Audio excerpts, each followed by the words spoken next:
마가복음 4장 13절에서부터 25절 우리 계속해서 나눕니다. 또 이르시되 너희가 이 비유를 알지 못할진대 어떻게 모든 비유를 알겠느냐. 뿌리는 자는 말씀을 뿌리는 것이라. 말씀이 길가에 뿌려졌다는 것은 이들을 가리킴이니 곧 말씀을 들었을 때에 사탄의 즉시 와서 그들에게 뿌려진 말씀을 빼앗는 것이요. 또 이와 같이 돌밭에 뿌려졌다는 것은 이들을 가리킴이니 곧 말씀을 들을 때에 즉시 기쁨으로 받으나 그 속에 뿌리가 없어 잠깐 견디다가 말씀으로 인하여 환난이나 박해가 일어나는 때에는 곧 넘어지는 자요. 또 어떤 이는 가시떨기에 뿌려진 자니 이들은 말씀을 듣기는 하되 세상의 염려와 재물의 유혹과 기타 욕심이 들어와 말씀을 막아 결실하지 못하게 되는 자요. 좋은 땅에 뿌려졌다는 것은 곧 말씀을 듣고 받아 30배나 60배나 100배의 결실을 하는 자니라. 또 그들에게 이르시되 사람이 등불을 가져오는 것은 말 아래에나 평상 아래에 두려 함이냐 등경 위에 두려 함이 아니냐. 드러내려 하지 않고는 숨긴 것이 없고 나타내려 하지 않고는 감추인 것이 없느니라. 들을 귀 있는 자는 들으라. 또 이르시되 너희가 무엇을 듣는가 스스로 삼가라. 너희의 헤아리는 그 헤아림으로 너희가 헤아림을 받을 것이며 더 받으리니 있는 자는 받을 것이요 없는 자는 그 있는 것까지도 빼앗기리라. 예수님께서 이 네 가지 땅에 떨어진 씨의 비유를 말씀하셨고 또 그 비유를 해석해 주셨습니다. 그리고 오늘 25절까지인데요. 21절에서부터 25절의 말씀에는 이 등경에 대해서 이야기하고 계십니다. 등경은 등경 위에 두라라고 하시는데 그 말은 뭐냐. 22절 말씀에 드러내려 하지 않고는 숨긴 것이 없고 나타내려 하지 않고는 감추인 것이 없느니라 라고 하셨어요. 말이 좀 어렵지만은 다른 게 아닙니다. 비밀 같지만은 진리는 곧 드러나게 돼 있다라고 하는 겁니다. 그 앞에 나오는 비유와 연계해서 생각하면은 다른 게 아니죠. 씨를 뿌릴 때 사실 얼마가 몇 개가 어느 땅에 떨어졌느냐 그것을 계산하고 따지지는 않습니다. 씨 뿌리는 농부는 무조건 뿌리는 거예요. 그것이 자라서 열매를 맺든 아니면은 힘이 없어서 중간에 말라 죽든 그것에 이 참 마음이 꺼리껴서 아예 시도도 하지 않는 것이 아니라 무조건 뿌리는 것 그게 책임입니다. 그런데 그 뿌린 것이 드러날 때가 있다는 거예요.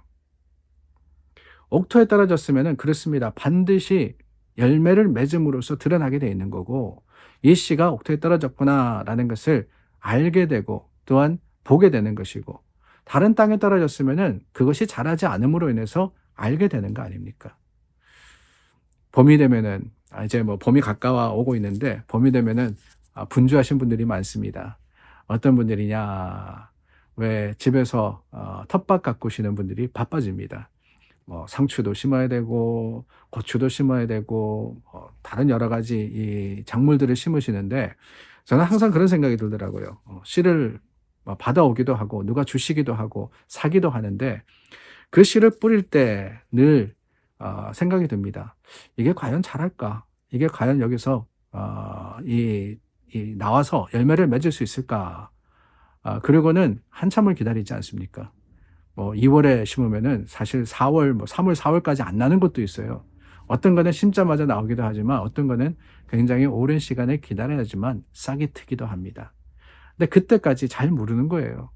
이 씨가 과연 자라날 거냐? 이 땅이 충분하냐? 아니면은 그 씨마저도 좋은 씨냐 아니냐라는 것은 알 수 없습니다. 그러나 언제 알게 되느냐? 시간이 되어 가지고 시간이 되어서 싹이 올라오기 시작하면은 그때 알게 되잖아요. 그게 자라서 한여름이 지나서 이제 가을이 되어서 풍성한 열매를 맺으면은 '여기가 옥토였구나. 내가 잘 가꿨구나. 씨앗이 좋았구나.' 알게 되는 거 아닙니까? 반드시 드러나게 돼 있다는 거예요. 당장은 보이지 않을 수 있습니다. 그러나 하나님의 진리는 하나님의 계획과 섭리는 분명히 보여질 때가 옵니다. 문제는 뭐냐? 그때까지 우리가 너무나도 조급해서 포기해 버릴 때가 많더라라고 하는 것이지요. 언젠가 그런 예화를 제가 들었던 기억이 납니다.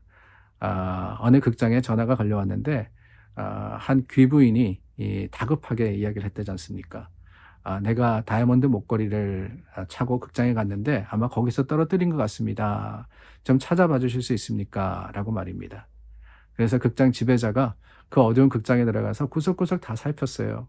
근데 아니나 다를까 한 군데 의자 아래에 그 다이아몬드 목걸이가 떨어져 있는 것을 봤습니다.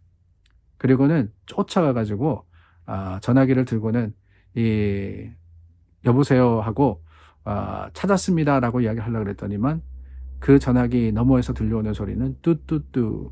그새 전화를 끊었다는 거 아니에요. 뭐 요즘에야 전화기에 다 전화번호가 나오지만은 옛날 이야기입니다, 옛날 이야기. 그 옛날에는 누가 전화했는지 알 수 없기 때문에 뚜뚜뚜 끊어지는 바람에 그 부인을 찾을 수 없었다라는 그런 예화를 들었습니다. 조금만 더 기다렸다면은, 아니 찾아 달라고 부탁했으면은 전화기 들고 조금 더 인내하지, 고세를 못 참고는 그냥 전화를 끊어 버리는 바람에 목걸이를 찾지 못하게 되지 않았습니까? 그렇습니다.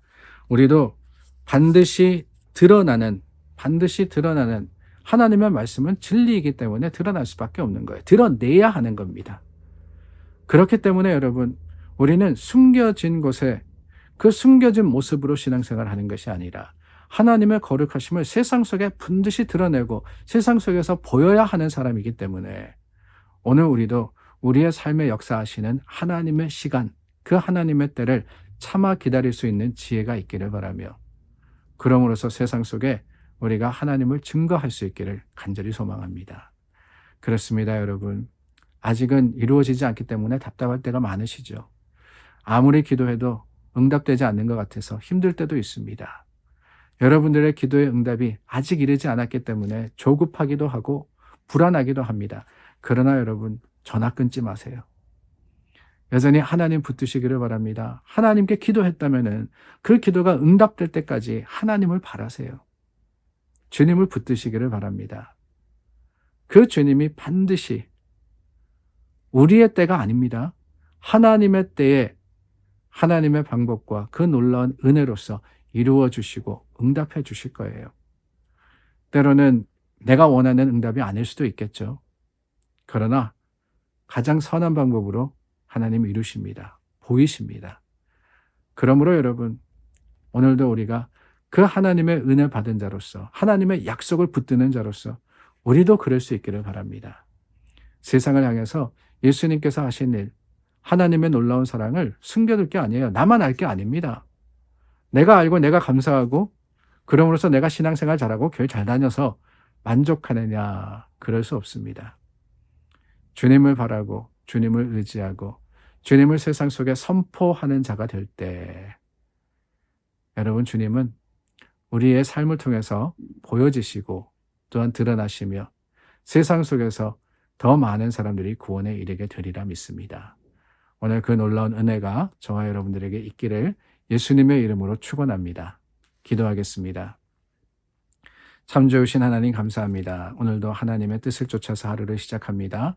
주님의 때에 이르기까지 인내하는 자들이 되게 하여 주시고, 하나님 우리에게 하신 것을 세상 속에 선포하며 감사함으로 주께 영광 돌리는 삶이 되게 하여 주시옵소서. 예수님 이름으로 기도드립니다. 아멘. 오늘도 주님 앞에 함께 섰습니다. 예배를 준비하며 또한 주일을 기다리며 말씀 가운데 거하는 저와 여러분 될 수 있기를 바랍니다. 기도하겠습니다.